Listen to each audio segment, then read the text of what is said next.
और निश्चित ही प्रेम सौंदर्य का बड़ा आभारी है, लेकिन सौंदर्य भी प्रेम का आभारी है। भक्त भगवान का आभारी है सच, लेकिन भगवान भी भक्त का आभारी है, क्योंकि न तो भक्त को भगवान के बिना चैन है और न भगवान को भक्त के बिना चैन है। ये सारा अस्तित्व इकट्ठा है, यहाँ कोई चीज अलग अलग नहीं है। यहाँ भेद ना करो, जगत अलग और परमात्मा अलग, और मुझे परमात्मा को खोजना है तो जगत को छोड़ना पड़ेगा, ऐसे गणित मत बिठाओ, ये गणित भ्रांत है। तुम जहां हो, जैसे हो, वैसे ही समर्पित हो जाओ। जैसा रखे वैसे ही रहो, जैसा जिला है वैसे ही जियो। जरा इस अनूठी कीमिया का उपयोग तो करो। सब अपनी मर्जी छोड़ दो और अचानक तुम पाओगे सब गए बोझ, पहाड़ जैसे बोझ थे गिर गए, निर्भर हुए। इतने निर्भर की चाहो तो उड़ जाओ आकाश, करके तो देखो। कुछ करना नहीं है और जहां हो जैसे हो वैसे ही स्वीकार कर लो, यही उसकी मर्जी है और उसकी मर्जी मेरी मर्जी।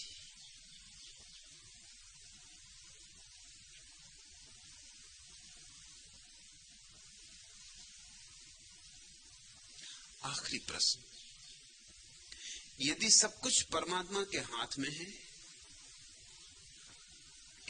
कोई पर ही नहीं, तो परतंत्र कैसे? तो न कोई स्वतंत्रता है न कोई परतंत्रता है। परतंत्रता स्वतंत्रता के लिए दो का होना जरूरी है। कैसे स्वतंत्र? और अगर तुम अकेले हो और कोई भी नहीं, तो क्या तुम कह सकोगे मैं परतंत्र हूं? कैसी परतंत्रता? दूसरा है ही नहीं। एक का आवाज है, एक में ही लहरें उठ रही, एक ही अनेक जैसा भासता है। इसलिए सब स्वतंत्रता भ्रांति है, सब परतंत्रता भ्रांति है। छोड़ो स्वतंत्रता, छोड़ो परतंत्रता, छोड़ो दोनों का मूल आधार अहंकार। और अहंकार के जाते ही जो घटता है प्रसाद, जो महोत्सव, उसकी तुम कल्पना भी नहीं कर सकते। सारे नरक का कारण इन्हीं में तो तुम उलझे हो। और कौन कब स्वतंत्र हो पाता है? सिकंदर भी स्वतंत्र नहीं। मौत आती है तो परतंत्र सिद्ध हो जाता है, और परतंत्र से परतंत्र आदमी भी परतंत्र नहीं। यूनान में एक विचारक हुआ है एपिटेक्टस। डेनिसन ने कहा है, घास के एक पत्ते को भी हिलाओ, दूर दूर के चांद तारे हिल जाते। जैसे तुमने मकड़ी के जाले को कभी हिला के देखा? एक जरा सा धागा हिलाओ, सारा जाला हिल जाता है। एक पत्ता तोड़ो, सारा अस्तित्व कब जाता है। इसलिए तो महावीर ने अहिंसा की बात कही, पत्ता भी मत तोड़ो, क्योंकि यहां एक ही है। इसलिए तो जीसस ने कहा, दुश्मन को भी क्षमा कर। छोटा सा शब्द कि ये अस्तित्व अद्वैत है। फिर इस अद्वैत के आधार पर सारे अनुशासन विकसित हुए, अहिंसा का, प्रार्थना का, ध्यान का। सारे अनुशासन अद्वैत की धारणा से निकले, अद्वैत की गंगोत्री से सारी गंगाएं विचार की निकली। मगर मूल भाव समझ लेना चाहिए, यहां न कोई स्वतंत्र है न कोई परतंत्र है। अगर तुम ऊपर ऊपर से देखो परिधि पर, तो परस्पर तंत्रता है, और अगर केंद्र पर देखो तो परस्पर तंत्रता भी नहीं है, क्योंकि वहां भी क्या परस्पर, दो ही नहीं, एक है। एक को जान लेना परमात्मा को जान लेना है। इसलिए तो बार बार कहा जाता है कि अहंकारी नहीं जान पाएगा, क्योंकि अहंकारी मान के चल रहा है कि मैं अलग हूं। उसने दो तो मान ही लिए, और दो के मान लेने में ही भ्रांति खड़ी हो गई, दीवार खड़ी हो गई। मैं पृथक हूं, यही अज्ञान है। लेकिन उसके मार्ग पर झेली गई पीड़ा भी अहोभाग्य है। उसके विपरीत सुख भी मिले तो दुर्भाग्य,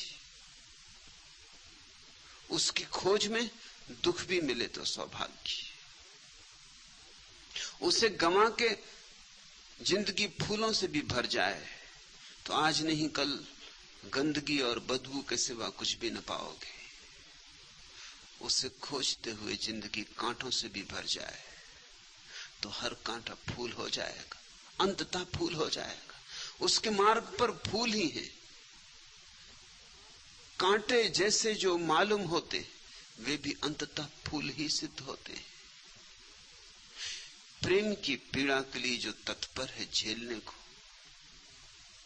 वही प्रेम के मंदिर में छिपे परमात्मा को खोज पाता है। क्षिप्तता बढ़ती चली जाती है। कभी बैठ के घड़ी भर अपने मन में झांकना और तुम पागल भीड़ पाओगे वहां विचारों की, वासनाओं की, आकांक्षाओं की। तुम खुद ही चौंकोगे कि मैं कैसा पागल हूं।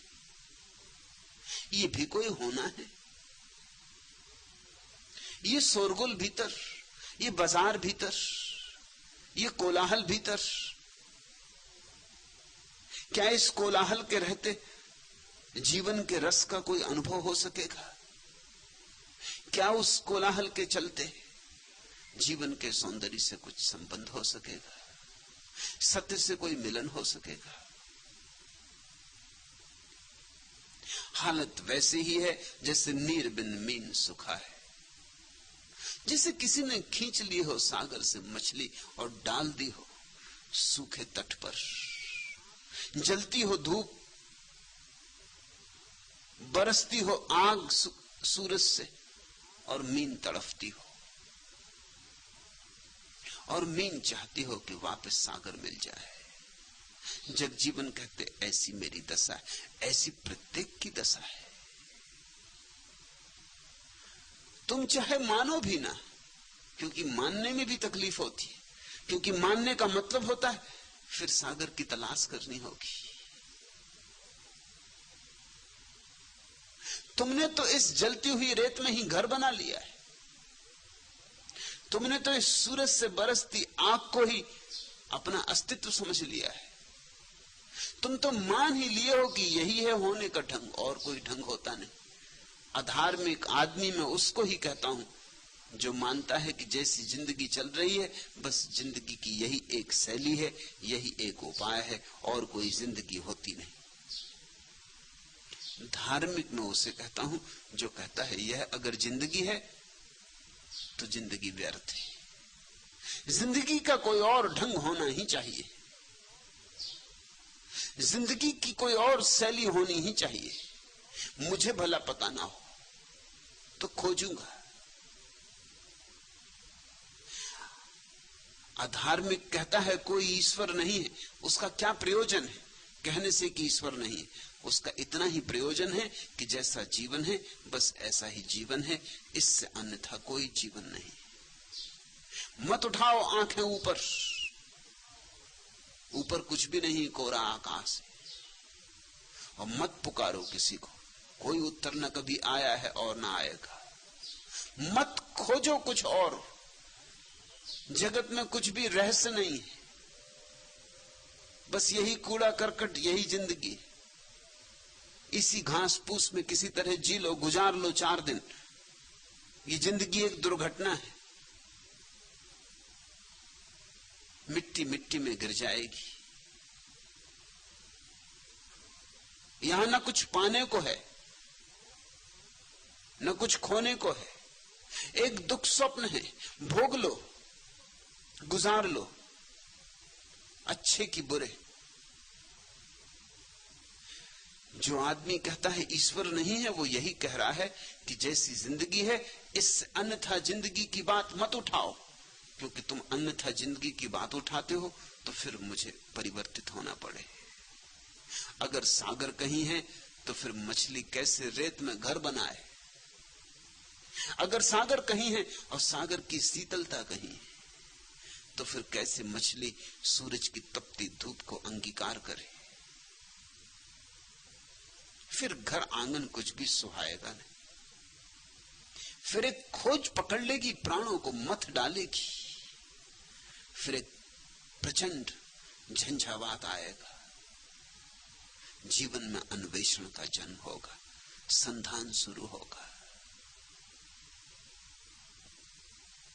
नेह की बूंद झरी बदरी, पसुरी पसुरी सब देह पिरानी। भीजत खीजत छोड़ी गयो, कर मीजत हो मेरी बात न मानी। सुनी अटारी कटारी लगे, सुनी अटारी कटारी लगे। सुनी कोयल कीर मयूर की बानी। गाज गिरे ऐसे मौसम पे, जहां में भीतर आग और बाहर पानी। जिंदगी अभी ऐसी है, गाज गिरे ऐसे मौसम पे, जहां में भीतर आग और बाहर पानी। बाहर ही बाहर सब रोशनी, भीतर अंधेरा। बाहर बाहर सब थोथे आयोजन शीतलता के, भीतर जलती प्रचंड अग्नि।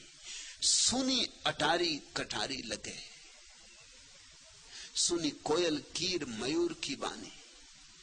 और जब तक परमात्मा से प्यारे से मिलन नहीं हुआ, सुनी अटारी कटारी लगे, तब तक सब सुना है। समझा लो, बुझा लो, झूठे सपने देख लो, यह मेरी पत्नी, यह मेरा पति, यह मेरा बेटा, यह मेरा भाई। किसी तरह बुलाए रखो अपने को संग साथ में, समझाए रखो, मगर ये सब समझ मौत आएगी, उखाड़ जाएगी। ये कागज की नावें डूब जाएंगी, इनके सहारे कोई कभी पार नहीं हुआ है। सुनी अटारी कटारी लगे, सुनी कोयल कीर मयूर की बानी। और जिसको याद आनी शुरू हो गई सागर की, उसे कोयल की पुकार, कुहू कुहू की पुकार, आनंद से आती अपने प्यारे की पुकार मालूम होने लगी, कटारी जैसी लगेगी। और जब पपीहा पुकारेगा पी कहां, तो उसके प्राणों में भी पुकार उठेगी कि पी कहां। प्यारे को खोकर हम जी रहे हैं, सागर को खो के मछली पड़ी है। जैसे नीर बिन मीन सुखाए, ऐसे हम सूख रहे हैं। जिसको तुम जिंदगी कहते हो, ये धीमे धीमे मरने के अतिरिक्त और क्या है? आहिस्ता आहिस्ता आत्मघात, और क्या है?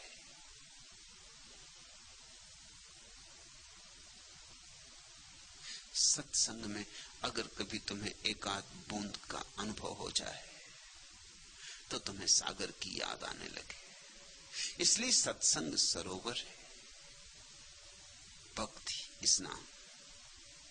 नेह की बूंद झरी बदरी, पसुरी पसुरी सब देह पिरानी।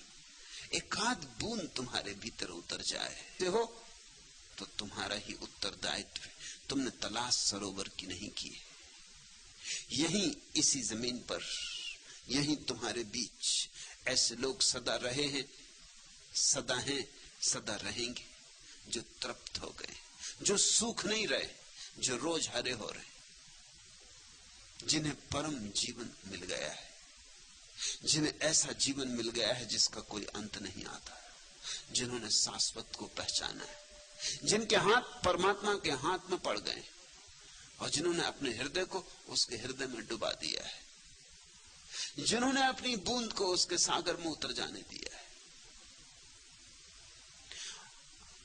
आपन के ही ते कहूं सुना है, जो समझो तो समझ।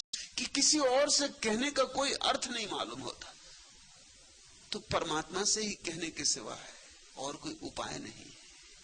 तो भक्त उसी से कह लेता है, उसी के सामने रो लेता है, आंसू बहा लेता है, निवेदन कर लेता है, उत्तर आए या ना आए ये सवाल नहीं।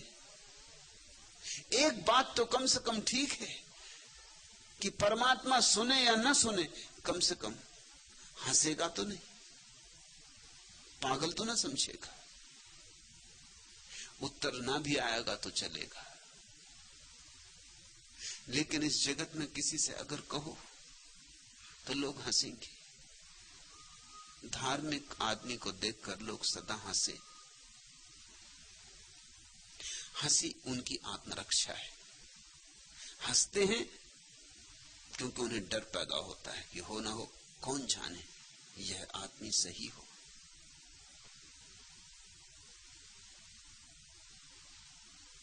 अगर यह आदमी सही है तो उनके पैर के नीचे की जमीन खिसक गई। इस आदमी को गलत होना ही चाहिए।